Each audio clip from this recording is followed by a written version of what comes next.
नमस्कार दोस्तों, आज हम बात करेंगे एक ऐसे तत्वदर्शी संत की जिसके जेल में रहते हुए भी करोड़ों लोग जुड़ रहे हैं और नाम दीक्षा लेकर सभी दुखों को दूर करके सर्व सुख प्राप्त कर रहे हैं। आज हम जानेंगे वही तत्वदर्शी संत रामपाल जी महाराज जेल में क्यों हैं और प्रमाणित करके दिखाएंगे कि ब्रह्मा विष्णु महेश की उत्पत्ति कैसे हुई, माता दुर्गा और ब्रह्म का क्या संबंध है, वेदों के अनुसार सृष्टि का रचयिता और सर्वोच्च परमात्मा कौन है, पूर्ण मोक्ष मार्ग तथा प्रमाणित भक्ति विधि क्या है। दोस्तों, आज हम ये भी जानेंगे कि अक्सर शादी में फेरों के समय पंडितों के द्वारा बोले जाने वाला मंत्र कश्यप गोत्री कश्यप गोत्रा मंत्र का रहस्य क्या है। दोस्तों, हमारा इतिहास गवाह है जो सत्य के मार्ग पर चला, उसके साथ ये नकली विद्वान असुर स्वभाव वाले धूर्त और मूर्ख लोगों द्वारा राजा और प्रजा को गुमराह करके महापुरुषों पर जुल्म करते आ रहे हैं और सच्चाई जानने के बाद जनता ने उन्हें पलकों पर बिठाया। जैसे श्री राम जी, श्री कृष्ण जी को पूरे जीवन संघर्ष करना पड़ा, सुकरात जी को जहर दे दिया गया, ईसा जी को करस करवा दिया गया, गांधी जी को कई बार जेल जाना पड़ा, गुरु नानक देव जी पानी पर चल सकते थे, अन्य लोकों में भी जा सकते थे, फिर भी बाबर की जेल में 7 महीना 17 दिन रहे। आखिर क्यों? लगभग 600 साल पहले कबीर साहब को इन धूर्त लोगों ने मारा, काटा, जलाया, खूनी हाथी के सामने डाला, गोले मारे थे और पूर्ण समर्थ होते हुए भी उन्होंने किसी का अहित नहीं किया। उसी प्रकार अब संत रामपाल जी को सत्य बोलने का इनाम दिया जा रहा है, लेकिन सत्य को कुछ दिन दबाया जा सकता है, मिटाया नहीं जा सकता।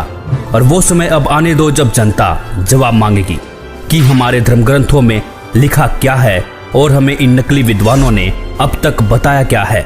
तब छिपने को जगह भी नहीं मिलेगी। और रही बात संत रामपाल जी की जेल की, तो जिसकी बात की उसकी इसी बात, जिसके पास ताकत होती है सरकार उससे डरती है कि वो यहाँ मत कहे कि हम क्या करेंगे, भाई ये करना चाहिए वो करना चाहिए, बस करें, करके दिखाएं।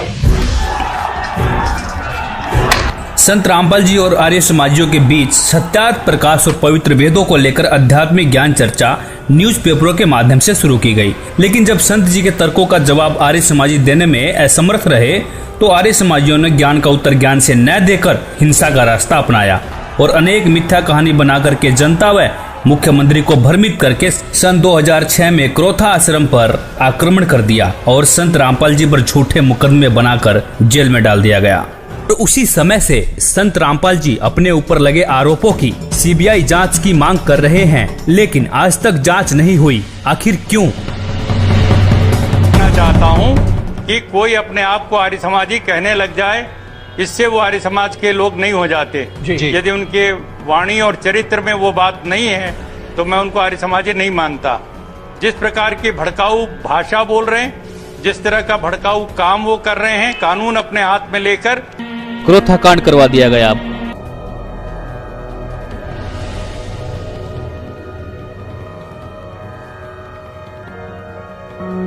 बरवाला कांड करवा दिया गया। फिर संत रामपाल जी 2008 में बाहर आए, प्रचार प्रसार शुरू किया, बहुत तेजी से श्रद्धालु जुड़ने लगे।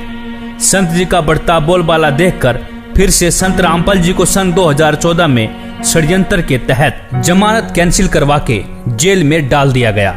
तो संत रामपाल जी ने इन नकली विद्वानों के झूठ तथा पाखंड को उजागर करके सभी धर्म ग्रंथों के गूढ़ रहस्यों की सच्चाई दिखाने के कारण ही आज जेल में है। इसी संदर्भ में कबीर साहब जी ने भी कहा था, 5000 और 500 जब कलयुग बीत जाए, महापुरुष फरमान तब जग तारन को आए, जो मम संत सत उपदेश दृढ़ावे, वाके संग सभी राड बढ़ावे, या सब संत महंतन की करनी, धर्मदास में तो से वर्णी। अर्थात जो मेरा संदेश वाहक संत होगा उसके साथ संत महंत ईर्षा, झगड़ा और विरोध करेंगे, यह भी उस पूर्ण संत की मुख्य पहचान होगी। संत रामपाल जी ने अपने करोड़ों शिष्यों के अंधविश्वास, पाखंडवाद, रीति रिवाज, दहेज प्रथा,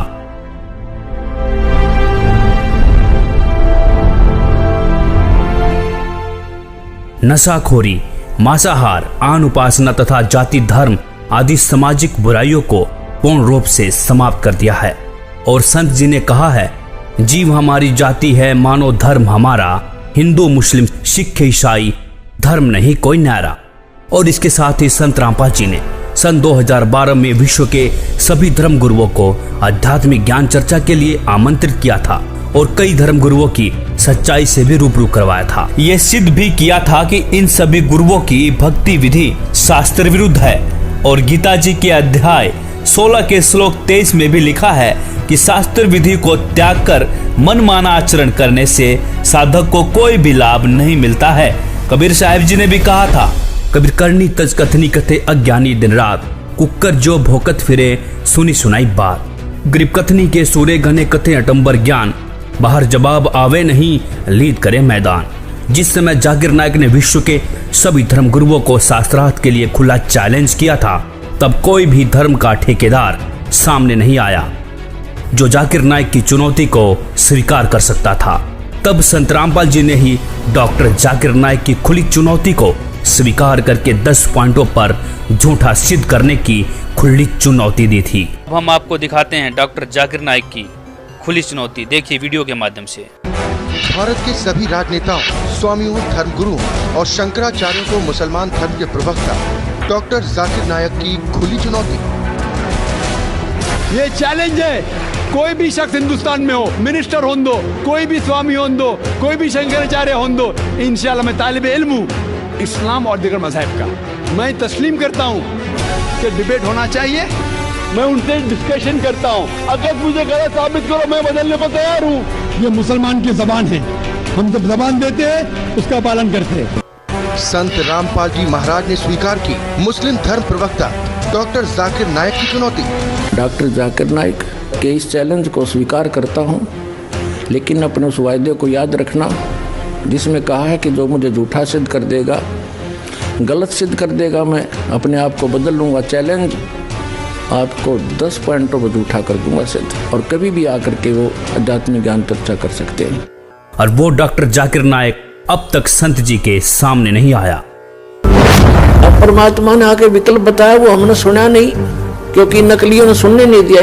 नकली गुरुओं ने जो आज भी पंजे अड़ाना चाहते हैं, लेकिन अब इनके पंजे उखड़ जाएंगे, अब नहीं टेक पाएंगे, क्योंकि जनता शिक्षित है कि और ज्ञान सब ज्ञान डी, कबीर ज्ञान सो ज्ञान, और जैसे घोड़ा तोब कायम करता चले मैदान। और जो लोग कहते हैं कि संत रामपाल जी हिंदू विरोधी हैं, उन्हीं संत रामपाल जी ने ही इन धर्म के ठेकेदारों की लाज बचाई थी और यह सिद्ध किया कि सभी देवी देवता अपनी अपनी शक्ति के आधार पर स्वामी हैं, प्रभु हैं, भगवान हैं, साहब हैं। जैसे हमारे देश में MP, मंत्री, मुख्यमंत्री, प्रधानमंत्री, राष्ट्रपति हैं। अब मंत्री या मुख्यमंत्री को कोई राष्ट्रपति कहे, वो व्यक्ति महामूर्ख है, और ज्ञानी और अज्ञानी में यही अंतर है। दोस्तों, वास्तविकता ये है, संत रामपाल जी हिंदू विरोधी नहीं हैं। संत रामपाल जी तो धर्म ग्रंथों की वास्तविक सच्चाई दिखाकर शास्त्र अनुसार साधना सच्चे मंत्रों के आधार पर बताते हैं, और श्री ब्रह्मा जी, विष्णु जी, महेश जी, गणेश जी, दुर्गा जी ब्रह्म, परब्रह्म और पूर्ण ब्रह्म की प्रमाणित भक्ति विधि से साधना कराते हैं। शास्त्र अनुकूल साधना होने से साधक को सर्व सुख प्राप्त होते हैं, और इस भक्ति विधि से लाखों भक्तों को कैंसर, एड्स जैसी बीमारियों से जीवन दान मिल चुका है, और साधक इस विधि से पूर्ण मोक्ष का अधिकारी हो जाता है। अब हम प्रमाणित करके दिखाएंगे कि ब्रह्मा, विष्णु, महेश की उत्पत्ति कैसे हुई, माता दुर्गा और ब्रह्म का क्या संबंध है, और सर्वोच्च परमात्मा कौन है, पूर्ण मोक्ष मार्ग और प्रमाणित भक्ति विधि क्या है। प्रसिद्ध केवल हिंदी वाली में ब्रह्मा जी बता रहे हैं अपने पुत्र नारद को, ये संस्कृत शिवपुराण पृष्ठ 98 पे है। ये सब बताते हुए कि सृष्टि की रचना किसने की। यहाँ आ जाते हैं, जिस परब्रह्म के विषय में ज्ञान और अज्ञान से पूर्ण उक्तियों द्वारा इस प्रकार विकल्प किए जाते हैं, उसने कुछ काल के बाद, कुछ समय के बाद द्वितीय की इच्छा प्रकट की, उसके भीतर एक से अनेक होने के संकल्प उदित हुए। तब उस निराकार परमात्मा ने अपनी लीला शक्ति से अपने लिए एक मूर्ति की कल्पना की, और जो मूर्ति रहित परम ब्रह्म है, उसकी मूर्ति कौन है? ये 100 पृष्ठ पे पढ़ रहे हैं हम, 100 पृष्ठ पे। भगवान सदाशिव हैं, ये काल है सदाशिव। अर्वाचीन और प्राचीन विद्वान उन्हीं को ईश्वर कहते हैं। उस समय एकाकी रहकर स्वेच्छा अनुसार विहार करने वाले उन सदाशिव ने अपने विग्रह से, अपने शरीर से स्वयं ही एक स्वरूप भूता शक्ति की सृष्टि की, जो उनके अपने श्रीअंग से कभी अलग होने वाली नहीं थी। उस पराशक्ति को प्रधान प्रकृति भी कहते हैं। उस दुर्गा को गुणवती माया बुद्धि तत्व की जननी और विकार रहित बताया गया है। वह शक्ति अंबिका कही गई है, उसी को प्रकृति दोबारा फिर कहा है। प्रकृति सर्वेश्वरी और त्रिदेव जननी नित्या और मूल कारण भी कहते हैं। सदाशिव द्वारा प्रकट की गई उस प्रकृति के 8 भुजाएं, ये प्रकृति दुर्गा को कहते हैं। कति स्पष्ट हो गया। वे जो सदाशिव हैं उन्हें परम पुरुष शिव शंभु और महेश्वर कहते हैं। 101 पृष्ठ पर हम चल रहे हैं, रुद्र संहिता, गीता प्रेस गोरखपुर से प्रकाशित। वे अपने सारे अंगों पर भस्म रमाए रहते हैं। उन काल रूपी ब्रह्म ने एक ही समय, ये काल रूपी ब्रह्म है, ये काल रूपी ब्रह्म, ये काल है। काल रूपी ब्रह्म ने एक ही समय शक्ति के साथ शिवलोक नामक क्षेत्र का निर्माण किया। अब मैं क्या बताना चाहता हूं आपको, वे प्रिय और प्रियतम रूप शक्ति और शिवा, ये पति पत्नी रूप में उस काशी में रहते हैं। देवर से एक समय उस आनंद वन में रमण करते हुए शिवा और शिव के मन में यह इच्छा हुई कि किसी दूसरे की पुरुष की भी सृष्टि करनी चाहिए, जिस पर यह सृष्टि संचालन का महान भार रखकर हम दोनों केवल काशी में रहकर स्वेच्छा अनुसार विचरे और निर्वाण धारण करें। शिव बोले, वत्स व्यापक होने से तुम्हारा विष्णु नाम विख्यात हुआ। भगवान ब्रह्मा जी कहते हैं, देवर से तत्पश्चात कल्याणकारी परमेश्वर सांब सदाशिव ने पूर्व प्रयत्न करके मुझे अपने दाहिने अंग से उत्पन्न किया। जिस प्रकार विष्णु किया वैसे मैं क्या, मेरा बेहोश कर दिया। पुण्यात्माओं, ये स्पष्ट हो गया कि दुर्गा को प्रकृति कहते हैं। श्रीमद् देवी भागवत सचित्र मोटा टाइप, केवल हिंदी, गीता प्रेस गोरखपुर। इसके तीसरे स्कंद में 123 पृष्ठ पे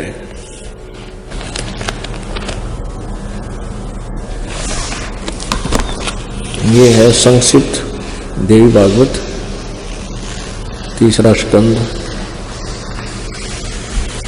पृष्ठ 123 पृष्ठ। यहां से शुरू करते हैं। भगवान विष्णु जी अपनी माता दुर्गा की महिमा करता है और कहता, तुम शुद्ध स्वरूपा हो, यह सारा संसार तुम्हीं से उद्भासित हो रहा है।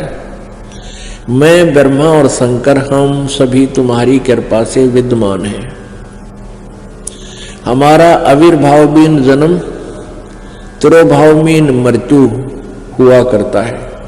हमारा तो जन्म और मृत्यु, आविर्भाव और तिरोभाव होता है, अर्थात हम अविनाशी नहीं हैं। केवल तुम ही नित्य हो, तुम ही अविनाशी हो, जगत जननी हो, प्रकृति और सनातनी देवी हो। ये प्रकृति भी दुर्गा को ही कहते हैं। अब यहां देखिएगा, भगवान शंकर बोले, देवी यदि महाभाग विष्णु तुम्हीं से उत्पन्न हुए हैं, प्रकट हुए हैं, तो उनके बाद उत्पन्न होने वाले ब्रह्मा भी तुम्हारे ही बालक हुए। फिर मैं तमोगुनी लीला करने वाला शंकर क्या तुम्हारी संतान नहीं हुआ? अर्थात मुझे भी उत्पन्न करने वाली तुम ही हो। शिवे, संपूर्ण संसार की सृष्टि करने में तुम बड़ी चतुर हो।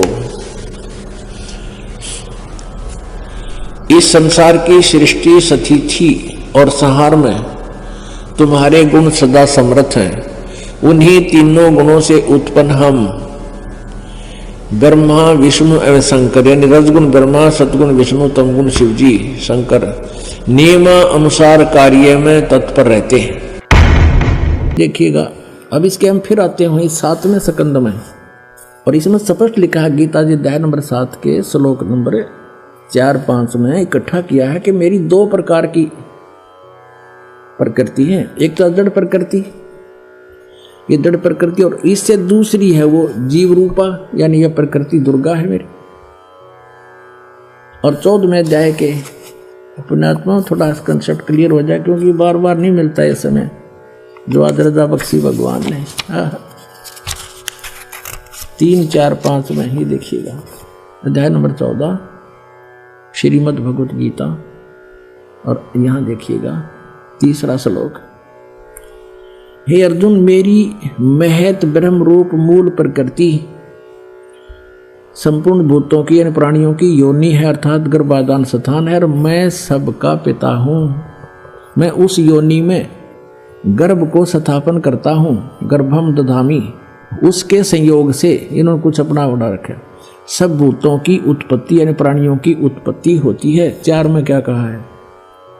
हे अर्जुन, नाना प्रकार की शरीरों में योनियों में जितने भी मूर्तियां अर्थात शरीरधारी प्राणी उत्पन्न होते हैं, प्रकृति तो उन सब की माता है, गर्भ धारण करने वाली माता, और मैं बीज स्थापन करने वाला पिता हूँ।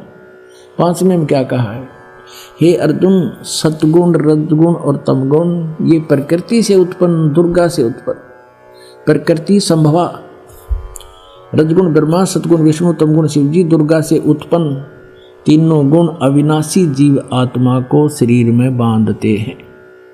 ये कहेंगे तो ये रोक रहे हैं तीनों, ब्रह्मा विष्णु महेश कर्मानुसार, और परमात्मा कहते नहीं, ये 5 मिलकर प्रपंच बना रखा है, हमारी बात को समझ लेना, इनकी बातों में मत आना।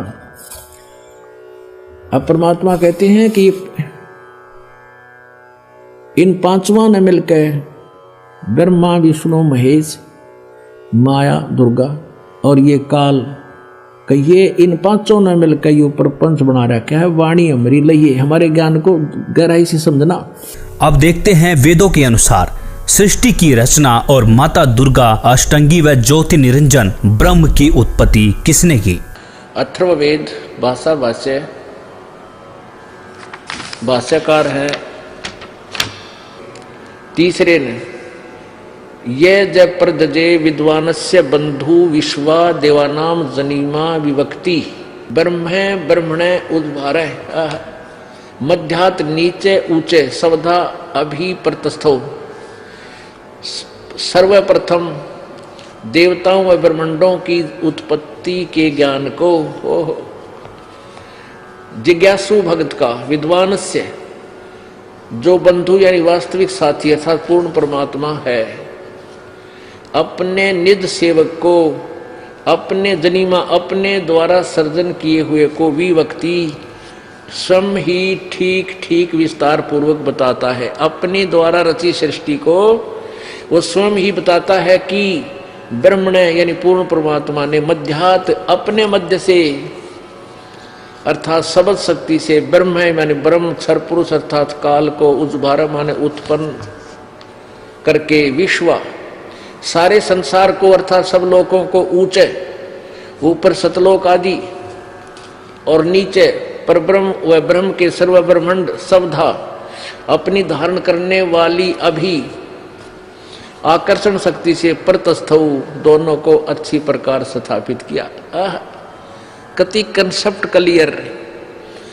उस परमात्मा ने सबसे पहले अपने वहां एक शक्ति उत्पन्न की, उस से सब ब्रह्मांडों को ठहराया और फिर उस परमात्मा पूर्ण परमात्मा आप ही आकर अपने निज साथी को विशेष भगत को बताता है। वो अपने द्वारा रची हुई सृष्टि को स्वयं ही ठीक ठीक वर्णन करता है कि पूर्ण परमात्मा ने अपने मध्य से मध्यात अपने अंदर से अपनी सबद शक्ति से इस ब्रह्म काल की उत्पत्ति की। 5वें में लिखा है कि उसी मूल मालिक से अभ्यग्रम सर्वप्रथम स्थान पर आष्ट्रय अष्टंगी अर्थात दुर्गा प्रकृति देवी जनु से माने उत्पन्न हुई। सैबुदिन्यात आष्ट्रय जनु से, आष्ट्रय माने अष्टंगी 8 भुजा वाली दुर्गा की उत्पत्ति हुई।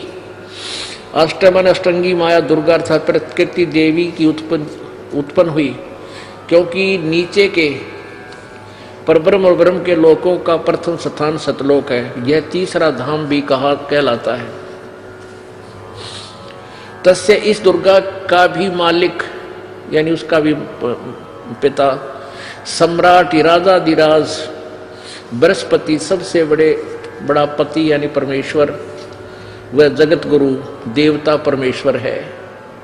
इसका भी पिता यानी मालिक, इस दुर्गा का भी मालिक वो परमात्मा ही है, जिससे सबका वियोग हुआ है, जो सबसे विमुख होकर आए हैं, वहां से बिछड़े हैं। अतः इसके बाद ज्योतिष माने ज्योत निरंजन अर्थात काल के, शुक्र माने बीज शक्ति से, जनिष्ठ दुर्गा के उदर से उत्पन्न होकर विप्रा भक्त आत्माएं अलग से धूमंतु, धूमंत माने मनुष्य लोक और स्वर्ग लोक में ज्योति निरंजन के आदेश से दुर्गा ने कहा वसंतु, यानी स्वर्गलोक और पृथ्वी लोक पर निवास करो, निवास करने लगी। कति स्पष्ट कर रखा है। अब सातवें में कमाल किया कि वो कौन है, वो परमात्मा जो देव बंधु है, सबका साथी है, जिसने उस ऊपर के लोक रचे, नीचे के लोक रचे, दुर्गा की उत्पत्ति की, काल ज्योति निरंजन की उत्पत्ति की। वो है कौन, इस सातवें मंत्र में स्पष्ट कर दिया। वो कबीर देव है।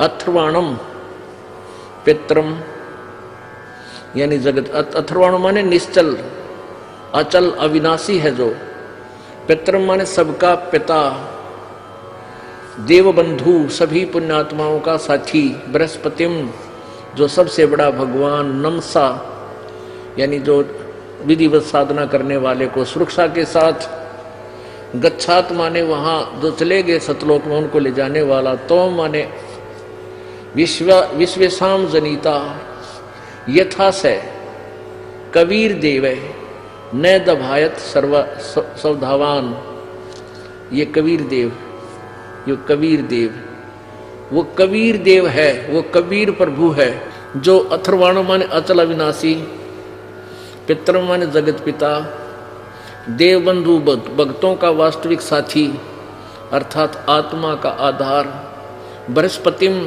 जगत गुरु, बृहस्पति माने सबसे बड़ा ज्ञानदाता परमात्मा, चै तथा नमसा विनम्र पुजारी अर्थात विधिवत साधक को सुरक्षा के साथ गच्छात सतलोक गए हुओं को सतलोक ले जाने वाला, विश्वेशाम यानी सर्व ब्रह्मांडों का की जनिता रचना करने वाला अर्थात जगदम्बा अर्थात माता के गुणों से युक्त भी युक्त, न दभायत काल की तरह धोखा न देने वाले, स्वाधावान मन स्वभाव अर्थात गुणों वाला, यथा ज्यों का त्यों अर्थात वैसा ही वह, स माने वह, तो माने आप, कबीर देव है।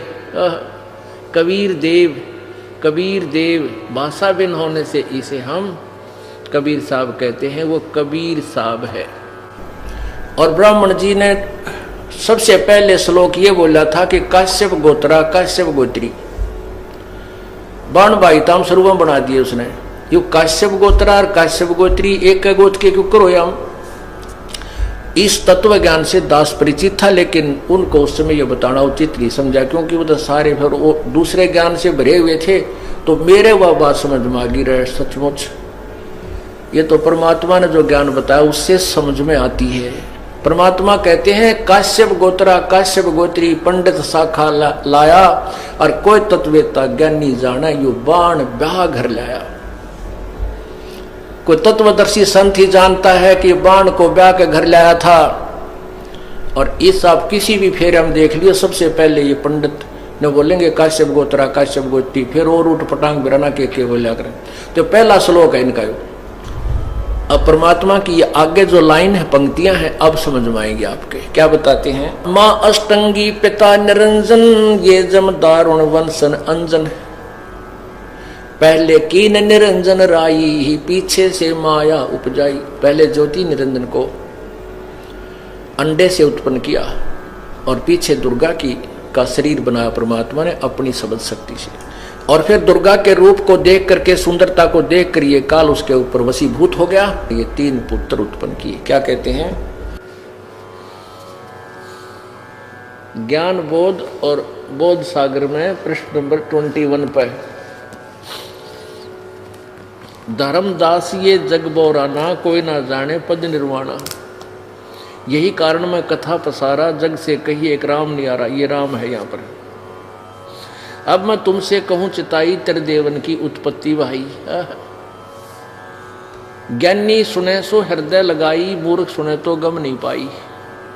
माँ अष्टंगी पिता निरंजन, और ये जम दारुण वंशन अंदन। पहले कीन निरंजन राई, पीछे से माया उपजाई। कामदेव धर्मराय सताए, देवी को तुरंत खाए। पेट से देवी करी पुकारा, हे साहेब मेरा पुकारी, मे साहेब मेरा करो बारी। धर्मराय को हिकमत कीना, नख रेखा से भग कर लीना। दुर्गा के स्त्री इंद्री नहीं थी, इसने अपने नाखूनों से बनाया। धर्मराय करे भोग विलासा, माया को रही तबासा। 3 पुत्र अष्टंगी जाए, और ब्रह्मा विष्णु शिव नाम धराए। 3 देव विस्तार चलाए, इनमें ये जगदोखा खाए। पुरुष गम कैसे कोई पावे, काल निरंजन जग भरमावे। परमात्मा को कैसे जाने, काल सबको भ्रमित किए हुए है। 3 लोक अपने सुत जिन्हा, सुन निरंजन बादशाह लीना। अलख निरंजन सुन ठिकाना, ब्रह्मा विष्णु शिव भेद नहीं जाना। 3 देव सो उसको झावा, निरंजन का वो पार नहीं पावे। ये ब्रह्मा विष्णु महेश की पीस निरंजन की पूजा करने लगे हैं, इसका भी ये पार नहीं पा सके। अलख निरंजन ये काल बड़ा बंटवारा, 3 लोक के जीव कीन आहारा। ब्रह्मा विष्णु शिव नहीं बचाए, सकल खाए पुन धूर उड़ाए। और इस काल के 3 के सुत हैं तीनों देवा। 3 माने उनके, दुर्गा और इस काल के पुत्र हैं तीनों देवता, ब्रह्मा विष्णु महेश। और अंदर जीव करते हैं सेवा, अंधे लोग इन्हीं की पूजा करते हैं, ब्रह्मा विष्णु महेश की। तीनों देव और अवतारा, ताको भजे सकल संसारा। 3 गुणों का ये विस्तारा, धर्मदास में कहूँ पुकारा। गुण तीनों की भक्ति में, ये भूल पड़ो संसार। कह कबीर निज नाम बिना, कैसे उतरे पार। अब ये सभी सदग्रंथ आदरणीय है, और इन्हीं सब सदग्रंथों में ये विद्यमान है कि ब्रह्मा विष्णु महेश के माता पिता ये काल और दुर्गा है। आइए अब जानते हैं पूर्ण मोक्ष मार्ग और शास्त्र अनुकूल साधना क्या है।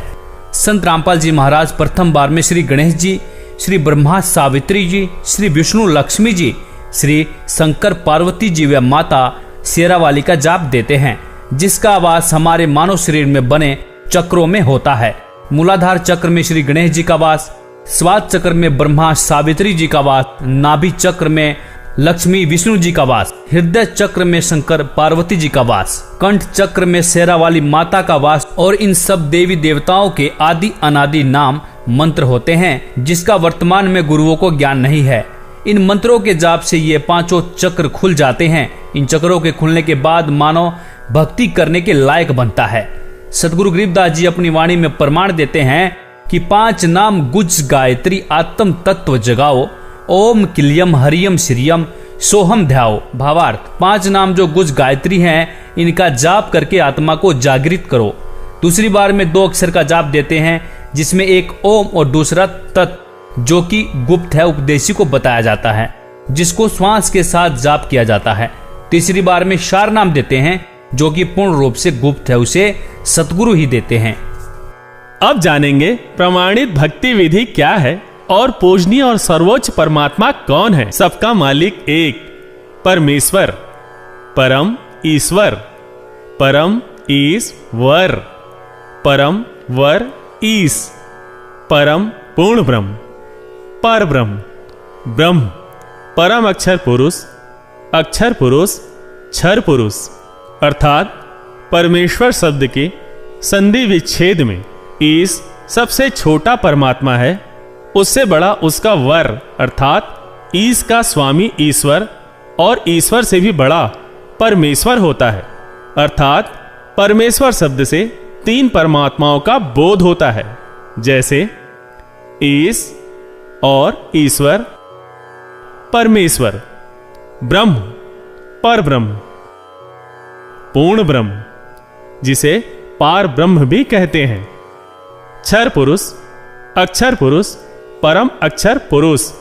इस बात का उल्लेख पुराणों में है, संतों की वाणियों में है और गीता जी में भी है।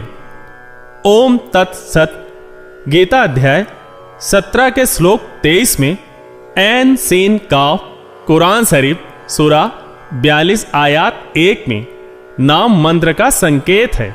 परमात्मा की वाणी है कि कबीर कोटि नाम संसार में, इनसे मुक्ति न होए, सार नाम मुक्ति का दाता, वाके जाने न कोई। संतों की वाणियों में सतनाम सार नाम का जिक्र है। वह यही 3 मंत्रों का मेल है। इस सांकेतिक मंत्र को पूर्ण रूप से जानने के लिए तत्वदर्शी संत बाखबर की खोज करनी चाहिए। वह संत ही पूर्ण होता है जो पूर्ण परमात्मा का पूर्ण ज्ञान कराता है तथा पूर्ण मंत्र नाम प्रदान करता है, जिससे पूर्ण मोक्ष प्राप्त होता है। इस विधि से साधना करके साधक फिर लौटकर इस संसार में कभी वापस नहीं आता।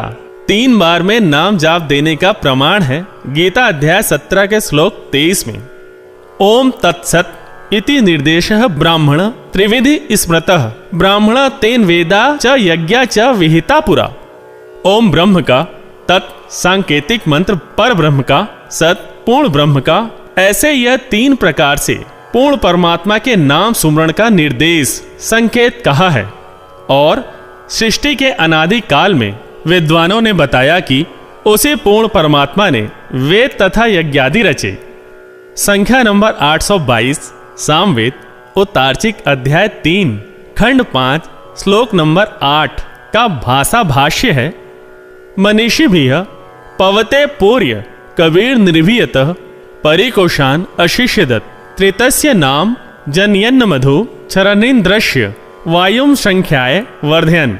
शब्दार्थ है, सनातन अर्थात अविनाशी कबीर परमेश्वर मानव रूप धारण करके अर्थात गुरु रूप में प्रकट होकर हृदय से चाहने वाले, श्रद्धा से भक्ति करने वाले भक्तात्मा को 3 मंत्र अर्थात नाम उपदेश दे के पवित्र करके जन्म व मृत्यु से रहित करता है तथा उसके प्राण अर्थात जीवन श्वासों को जो संस्कार वश गिनती के डाले हुए होते हैं को अपने भंडार से मित्रता के आधार से पूर्ण रूप से बढ़ाता है, जिस कारण से परमेश्वर के वास्तविक आनंद को अपने आशीर्वाद प्रसाद से प्राप्त करवाता है। उपरोक्त विवरण से स्पष्ट हुआ कि पवित्र चारों वेद भी साक्षी हैं कि पूर्ण परमात्मा ही पूजा के योग्य है। उसका वास्तविक नाम कबीर देव, कबीर परमेश्वर है तथा 3 मंत्र के नाम का जाप करने से ही पूर्ण मोक्ष होता है। कबीर परमेश्वर जी भी 600 वर्ष पहले इन धर्म ग्रंथों की सच्चाई वाणियों के माध्यम से बताते थे। इन नकली मुल्ला पंडों ने अपने पाखंड को छिपाने के लिए परमेश्वर पर अनेकों जुल्म करवाए और अब संत रामपाल जी कबीर सागर के आधार पर ही सभी सदग्रंथों में सच्चाई दिखा रहे हैं और अब इन नकली संत महंतों को हजम नहीं हो रही है और ये अब नकली गुरु अपनी अज्ञानता को छुपाने के लिए राजा और जनता को भ्रमित करने की कोशिश कर रहे हैं, जबकि इनका आध्यात्मिक ज्ञान 0 है। इसीलिए संत रामपाल जी पर कीचड़ उछाल रहे हैं। लेकिन अब जनता पढ़ी लिखी समझदार है, इन सदग्रंथों को खुद पढ़ सकते हैं। और कबीर साहब जी कहते हैं कि जानबूझ साची तजे करे झूठ से ने, ताकि संगत हे प्रभु सौपन में भी ना दे। अर्थात सच्चाई जानकर भी झूठ को महत्व दें, ऐसे निकम्मे का संग सपने में भी न करें। धन्यवाद। इस पे आपकी क्या राय है? अपनी राय अवश्य दें। वीडियो अच्छी लगी हो तो लाइक, कमेंट और शेयर जरूर करें और चैनल को सब्सक्राइब करना ना भूलें।